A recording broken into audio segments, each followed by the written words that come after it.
Hey everyone, today I'm going to show you how to create a group email ID on Outlook. This is a fantastic way to send emails to multiple people at once without having to manually add each contact every single time. So let's get started with this quick tutorial.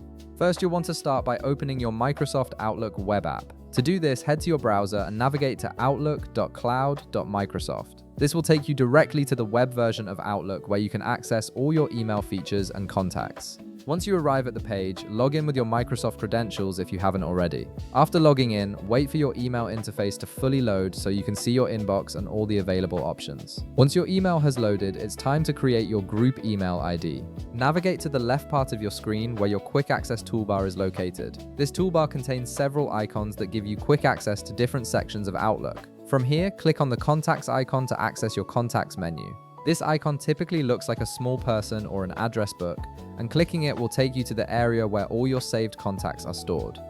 Once your Contacts menu has opened, look for the New Contact drop-down button located on the top left part of your menu.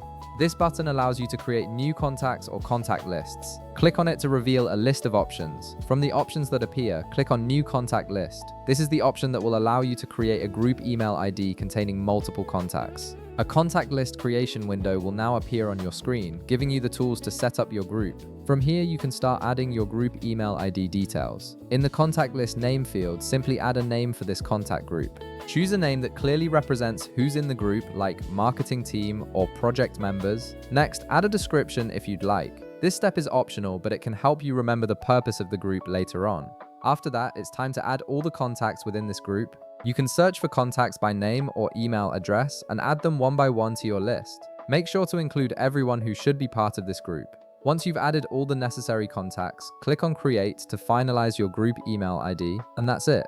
You can now use the group email ID in your recipients field whenever you compose a new email, and it will automatically add all the contacts within the group. This saves you time and ensures you never accidentally miss anyone when sending important updates. If this video helped you out, be sure to leave a like, subscribe, and I'll see you in the next one.